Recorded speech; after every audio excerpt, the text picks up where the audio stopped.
नमस्कार। मैं हूं अंजू पंकज। इधर सीमा हैदर को लेकर एटीएस की जांच पड़ताल चल रही है और उधर सीमा का मामला सामने आने के बाद यूपी एटीएस ने उत्तर प्रदेश के कई इलाकों से आईएसआई के कई जासूसों को गिरफ्तार किया है। क्या ये सिर्फ एक इत्तेफाक है? यही नहीं, 74 रोहिंग्यास को भी गिरफ्तार किया गया है जो उत्तर प्रदेश में गैर कानूनी तरीके से रह रहे थे। फिर पाकिस्तान गई अंजू को जिस तरह से पाकिस्तान के लोग सरांखों पर बैठा रहे हैं, महंगे तोहफे दे रहे हैं, उससे भी कई सवाल उठ खड़े हुए हैं। क्या अंजू को एक शोकेस की तरह पेश करके पाकिस्तान की आईएसआई भारत के खिलाफ कोई नया खेल खेल रही है और उसके निशाने पर भारत की हिंदू लड़कियां हैं? इन्हीं तमाम मुद्दों पर चर्चा करने के लिए इस वक्त मेरे साथ मौजूद है उत्तर प्रदेश के पूर्व डीजीपी डॉक्टर विक्रम सिंह जी। नमस्कार सर, बहुत बहुत स्वागत है आपका। नमस्कार अंजू जी, बड़ी कृपा की आपने दोबारा मौका दिया अपने वाइब्रेंट प्लेटफॉर्म पे। नमस्कार सर, मैं आपसे ये समझना चाह रही हूँ कि हो क्या रहा है। सीमा भारत आती है, अंजू पाकिस्तान चली जाती है और जयपुर पर एक नाबालिग बच्ची पाकिस्तान जाने के लिए तैयार मिलती है, जिसे ये भी नहीं पता कि वीजा चाहिए, पासपोर्ट चाहिए, लेकिन उसे पाकिस्तान जाना है। तो ये तीनों घटनाएं, क्या इनमें आपस में कोई तालमेल हो सकता है? तीनों घटना में तो तालमेल नहीं हो सकता है, क्योंकि सीमा बिल्कुल अलग है। उसकी मनोदशा, उसकी प्लानिंग, उसकी तैयारी वो बिल्कुल अलग है। जो जयपुर का किस्सा है वो बिल्कुल अलग है, प्रेमांद में होकर के। और अंजू के किस्से में जो देखे नए नए रोज करवट बदल रहे हैं। उनको एक पाकिस्तान के पूंजीपति ने 40 लाख का फ्लैट दे दिया। ये पर्याप्त कारण है कि तमाम ऐसी जयपुर की लड़कियां, तमाम लड़कियां जो कि इस अंधी दौड़ में भागीदार बन जाएं, ये जानते हुए कि जो अंजू ने किया है पाकिस्तान में, 40 लाख नहीं, 4 करोड़ नहीं, 400 करोड़ भी दे दे, इससे कहीं ज्यादा कमाई वेश्यालय में हो जाती है। तो ये तो चयन करना पड़ेगा लोगों को, परिवारों को, बच्चियों को, महिलाओं को, कि वो उनको इस तरीके की कमाई चाहिए या उनको इज्जत और सम्मान के साथ जीवित रहना है। 40 लाख तो वैसे हिंदुस्तान में भी गली गली देने वालों की नहीं है जो उनके मुंह पे दे मार सकते हैं। लेकिन ये अस्वस्थ चयन, जो पाप की कमाई है, ये 7 पुष्ट के पुण्य को नष्ट कर देती है और कुल और वंश का नाम समाप्त हो जाता है। अंजू के पिताजी ने तो उसको अस्वीकार कर ही दिया है और ये भी कह दिया है उनके, और पाकिस्तानी जो दामाद बनने का स्वांग रच रहा था कि दोबारा फोन करने का कष्ट मत करना, ये जो बच्चे हैं अब ये हमारे हैं, उनके पिता पालेंगे और हम पालेंगे। मैं सलाम करता हूं अंजू के पिताजी को, लेकिन इस तरीके से जा करके और वहां जाकर के 40 लाख के फ्लैट की लालच में लार टपकाते हुए पहुंच जाना, अंजू जी ये एक बहुत बड़ा कलंक है हमारे सबके माथे के ऊपर। खैर अंजू ने जो किया वो एक आदर्श नहीं, लेकिन बुरी आदतें आदमी जल्दी सीखता है। शराब पीना, सिगरेट पीना जल्दी सीखता है, लेकिन सुबह 4 बजे उठना ये सबके बस की बात नहीं है और न जल्दी सीखना चाहता है। जयपुर का जो केस है वो अंजू जी बिल्कुल अपवाद है, और जो अंजू का केस है वो तो सरासर एक शब्द में शुद्ध लाभ, जहां लाभ दिखाई पड़ा। और ये जो है सीमा हैदर जी, इनके बारे में जो मेरी अवधारणा पहले थी वही आज है। कालांतर में आप देखिएगा, ये बहुत बड़ी आर्टिस्ट है जिन्होंने अपना मेकओवर, वेशभूषा, उच्चारण, भाषा और शब्द ज्ञान और व्याकरण की जैसी पकड़ कर ली, वैसा आप देख ले और मैंने जीवन में कम देखा होगा। हाँ, ट्रेंड एजेंट्स को मैंने देखा है। ट्रेंड एजेंट्स कभी पागल बन के आते हैं, कभी सन्यासी बन के आते हैं, कभी प्रोफेसर बन के आते हैं, लेकिन उनका रोल इतना जबरदस्त होता है कि जब तक उनकी ग्रिलिंग और मनोचिकित्सक के साथ नहीं होती है, उनका मुखौटा गिरता नहीं है जी। उनका मुखौटा गिराने में 72 घंटे का सस्टेन्ड इंटरोगेशन, ऑब्जर्वेशन, मनोचिकित्सक की भी सहायता लेने के बाद अंजू जी सच्चाई सामने आती है। ऐसे नहीं कि हो जाते हैं। सीमा के बारे में कम से कम मुझे कोई संशय नहीं है। लोग कहते हैं कि साहब प्यार में तो मैं किसी के ऊपर आक्षेप लगा रहा हूं। ये जो बेमेल की खिचड़ी है, कहां सीमा कहां सचिन, मैं नहीं कह रहा हूं, लेकिन हमारी कमेंटेटर ने कहा था झाड़ू का बिछड़ा हुआ तिनका, चूसा हुआ आम। मैं ये शब्द को बिल्कुल, मैं इसको इस तरह के शब्दों का न प्रयोग करता हूं न उनका समर्थन करता हूं, लेकिन जो उस महिला ने कहा वो महिला के शब्द थे सचिन के लिए। तो कोई तो गुण, कोई तो ग्रह कॉमन हो। 4 बच्चों को लेके आ जाना, अब एक मोटी एक गणित समझ लीजिए, अगर एक सीमा 4 बच्चों के साथ एक दिन में आ सकती है, एक महीने में आ सकती है, तो 1000 सीमा और 4 बच्चे कितने महीने में आ जाएंगे और एक शहर की डेमोग्राफी बदल देंगे। एक शहर की डेमोग्राफी अगर बदल गई, एक assembly seat confirm, 75 assembly seat अगर आपके पास हो गई, आपकी ताकत हो जाती है, आपकी ताकत बन जाती है अंजू जी। एक एक असेंबली सीट जीत के 75 असेंबली सीट अगर आ जाती है, ये मान के चलिए कि आप गवर्नमेंट ये तो बना लेंगे कि गवर्नमेंट में बहुत बड़ा हस्तक्षेप कर सकते हैं। इसको हमने इंटेलिजेंस ऑफिसर्स के साथ बातचीत किया था, उन्होंने जानती हैं अंजू जी क्या कहा कि ये क्या है सीमा, ये टेस्ट बलून है। जैसे टेस्ट बलून उड़ाया जाता है, कितनी दूर जाता है, कितनी ऊंचाई पे जाता है, रडार की मार में आता है, रडार की रेंज में आता है, और उसका इंपैक्ट क्या होता है। तो सीमा हैदर को आप टेस्ट बलून की तरह देखिए, और इसमें जो उनकी प्रतिभा, जो उनकी माइंड की वायरिंग, जो उनकी कौशल उत्तर देने में है। मैं तो पहले कह रहा हूं कि ये तो न्यूज रिपोर्टर होंगी, पहले प्रशिक्षण दिया होगा, लेकिन इतना आत्मविश्वास और इतना ज्यादा सिंधी, उर्दू, अंग्रेजी का ज्ञान मैंने कम एक साथ देखा है।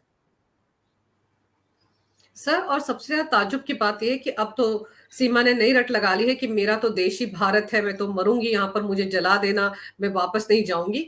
और दूसरी तरफ आप देखिए, सीमा के सामने आने के बाद से यूपी एटीएस ने कितने आईएसआई एजेंट्स को पकड़ा है उत्तर प्रदेश में।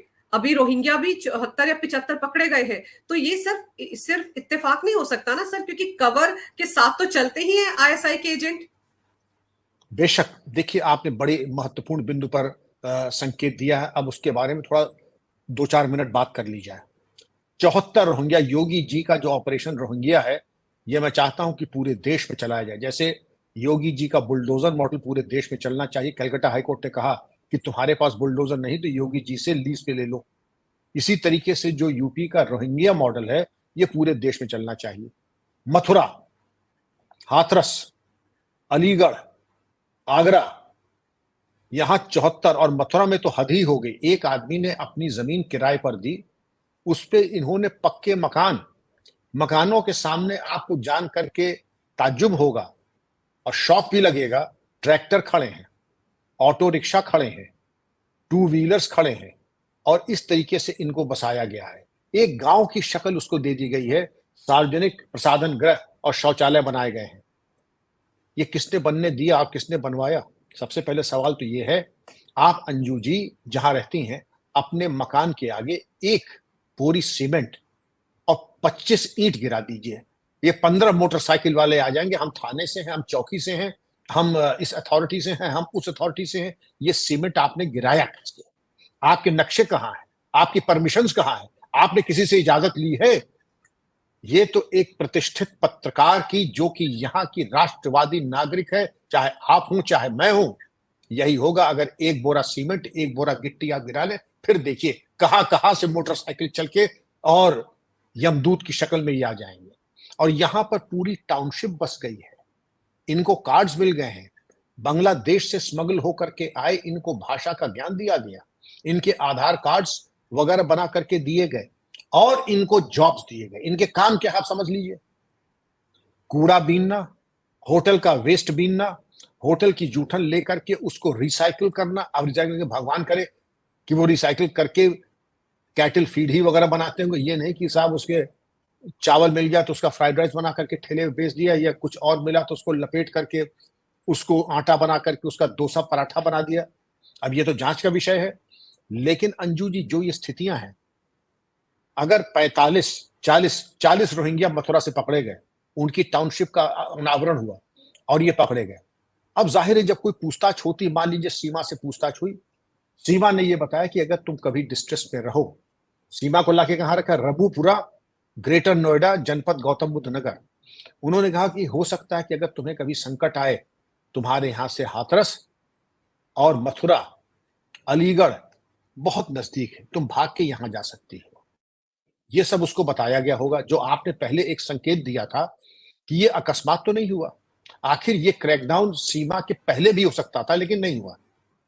सीमा से पूछताछ के बाद ये घटनाक्रम हो सकता है रिलेटेड हो सकता है अनरिलेटेड हो, लेकिन जिस तरीके का सूप आज उत्तर प्रदेश में इन असामाजिक तत्वों, राष्ट्र विरोधी तत्वों के विरुद्ध हुआ है।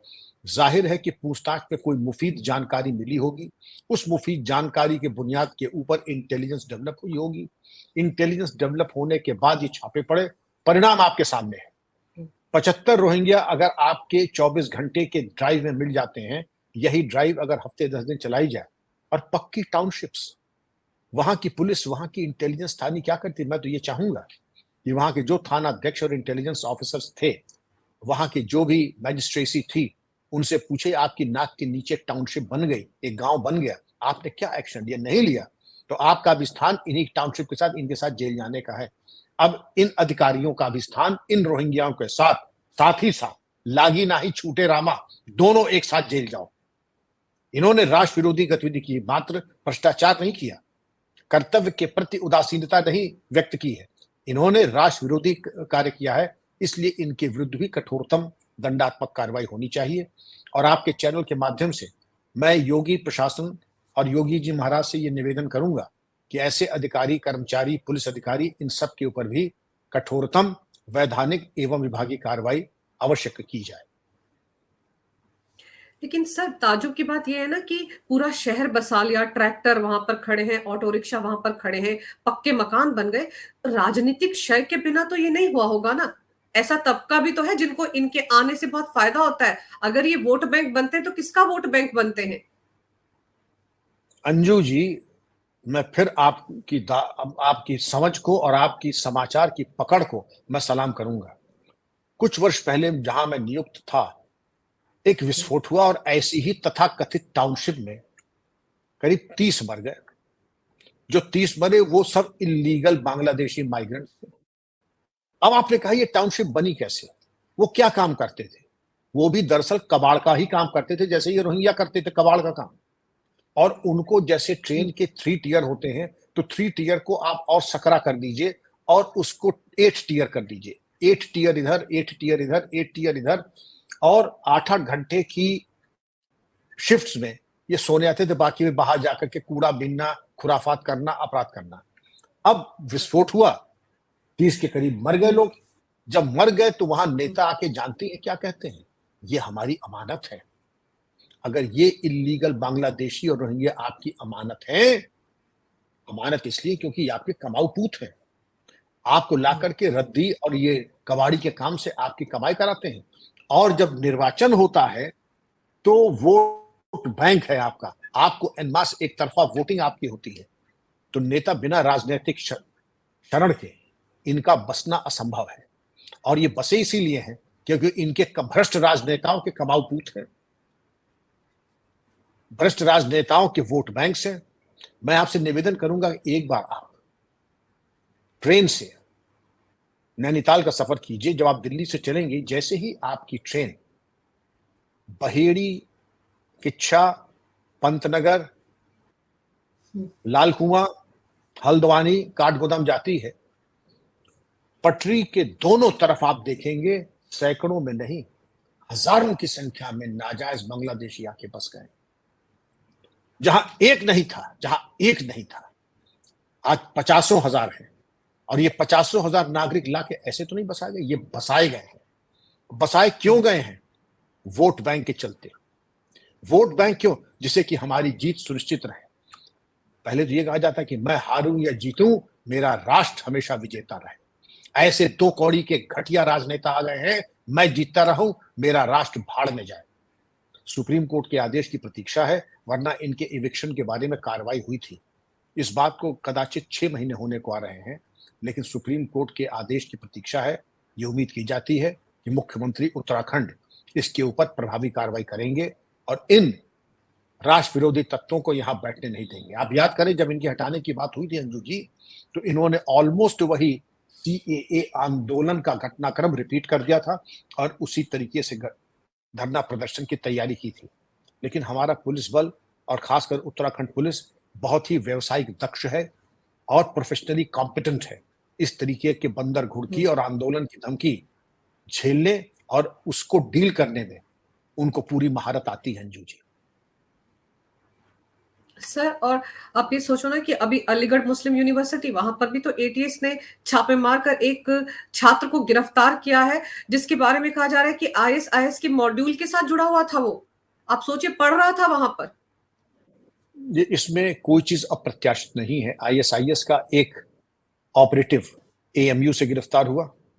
इसके पहले आपने सुना होगा कि पूना में वो जो आईएसआईएस के 2 पकड़े गए थे, जिन्होंने ट्रायल एक्सप्लोजन कराया था कर्नाटक बॉर्डर के ऊपर।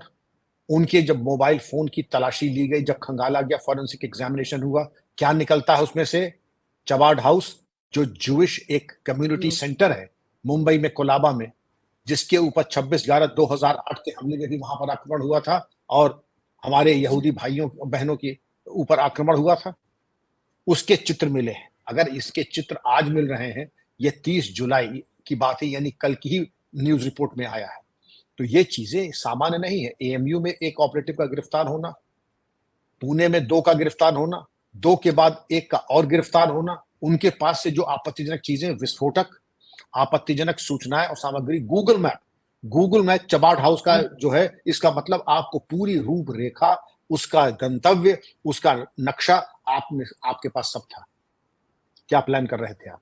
मैं तो ये भी कहूंगा कि इसमें एटीएस नहीं, क्योंकि ये जो 2 पकड़े गए हैं, ये एनआईए के मोस्ट वांटेड की लिस्ट में है। और अगर एनआईए की मोस्ट वांटेड लिस्ट में है, तो मैं चाहूंगा कानून के नजरिए से जो मकोका है, मकोका के अंतर्गत इनकी चल अचल संपत्ति भी कुर्क की जाए, 10 साल का इनका हिसाब किया जाए, और बाकी पूछताछ पे अंजू जी जिनके नाम आते हैं, जिन ने इनकी मदद की है, रेकी की है, जानकारी दी है, पैसे दिए हैं और पैसे मुहैया कराए हैं, ट्रेनिंग दी है, या कर्नाटक बॉर्डर पे ले जाकर के जो विस्फोट आदि कराने का प्रशिक्षण के बारे में टोपोग्राफी की जानकारी दी है, उन सब के खिलाफ रासुका के अंतर्गत कार्रवाई हो।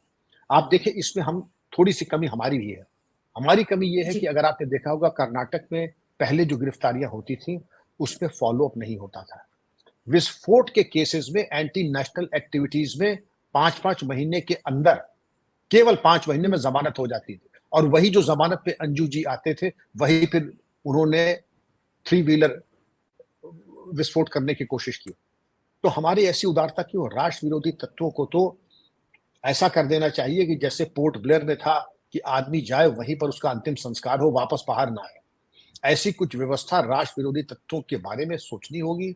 वो हमारे अधिकारी कर्मचारी जिन्होंने इनकी मदद की, वो भी, और वो जो राष्ट्र विरोधी तत्व हैं अंजू जी, उनके खिलाफ भी ऐसी कार्रवाई हो कि दोबारा आदमी थर्रा जाए। ये चीन में नहीं हो सकता है, इजराइल में नहीं हो सकता है, भारत में हो सकता है। और सर, आप जिनका एक पुणे से जो डॉक्टर अदनान पकड़े गए हैं, 10 साल से वो वहां पर डॉक्टर के पेशे में थे, जिनके पास आपत्तिजनक सामग्री मिली है।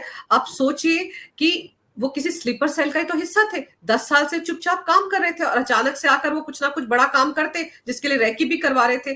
तो जिस तरह सीमा आई है, सीमा अभी जिस तरह से दिख रही है, वो भी तो उसी स्लीपर सेल का हिस्सा हो सकती है ना, जो आज नहीं, 10 साल बाद से ही, 15 साल बाद से ही अपने आकाओं का कोई ऑर्डर का पालन करे।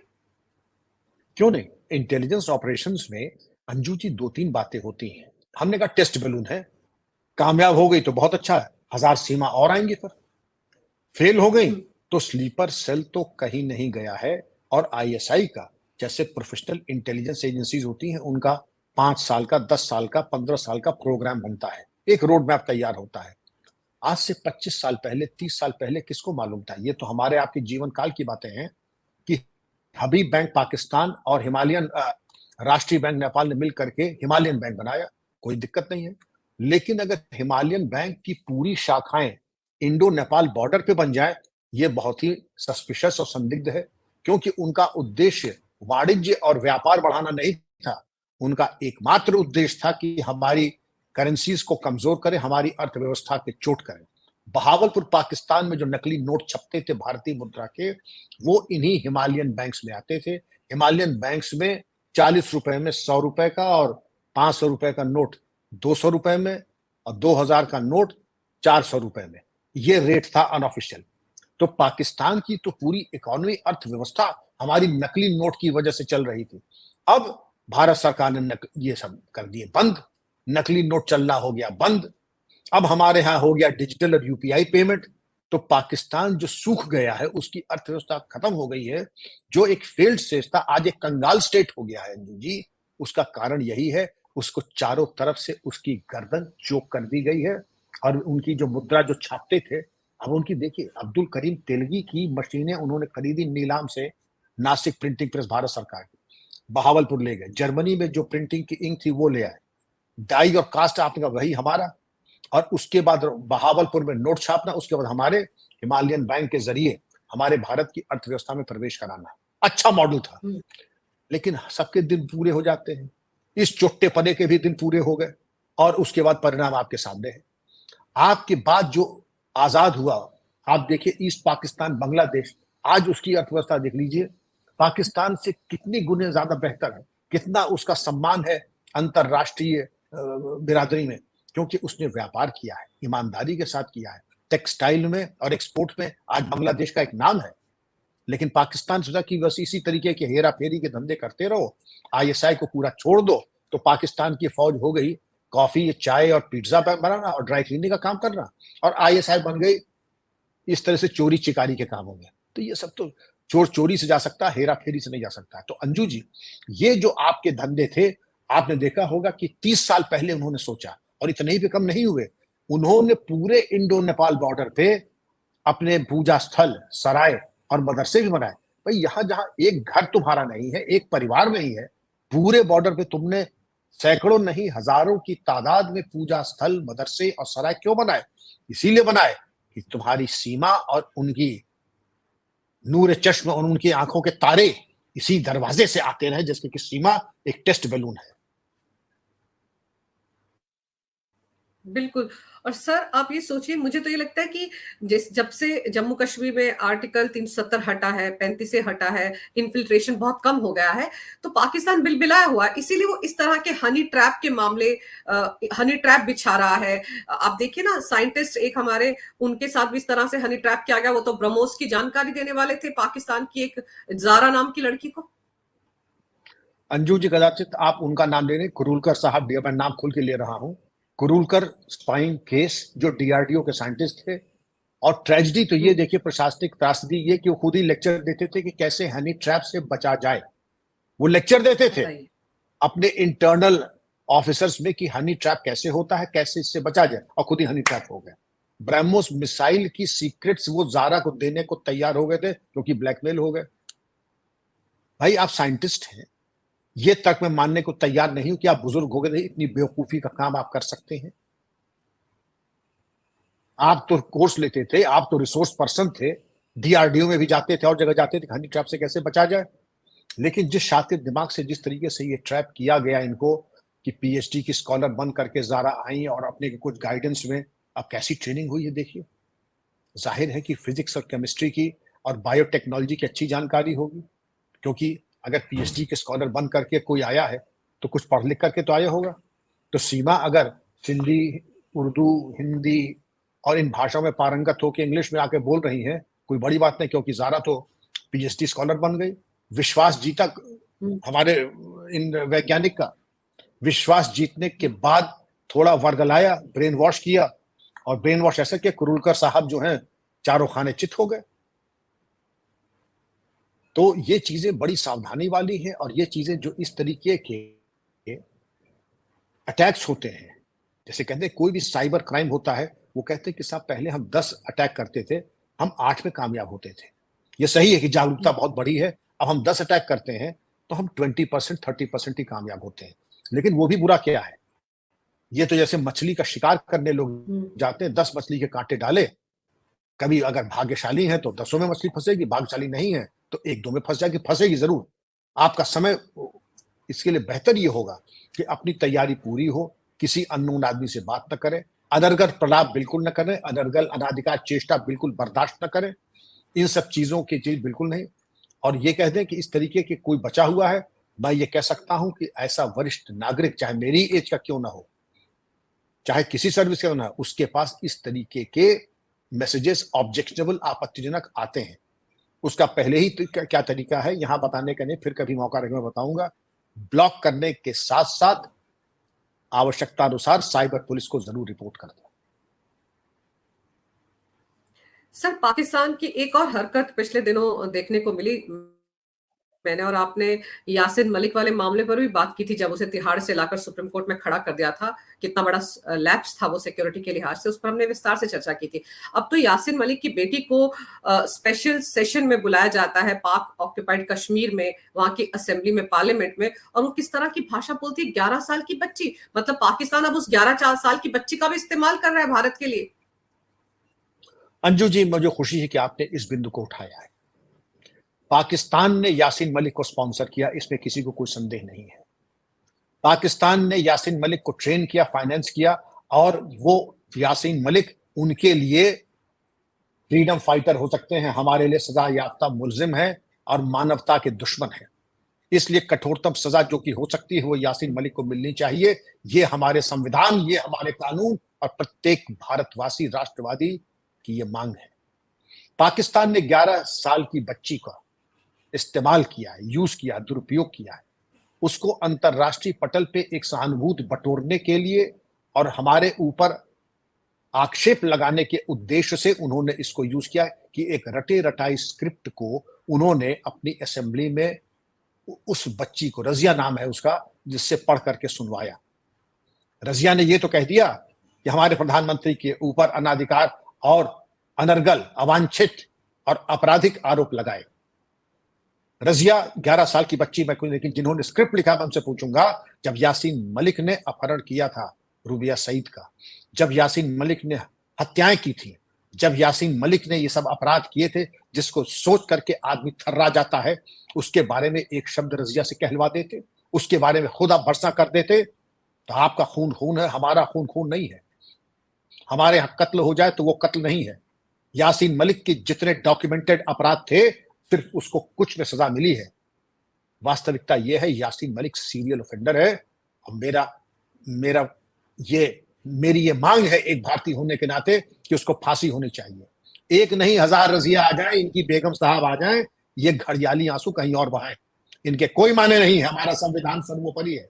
अगर न्यायालय ने यासीन मलिक को सजा दी है, वो सजा कैरी आउट होगी, और मेरी पुनः इन तमाम परिप्रेक्ष्य के बाद यह अनुरोध और निवेदन होगा कि अदालत इनको फांसी की सजा से कम न दे।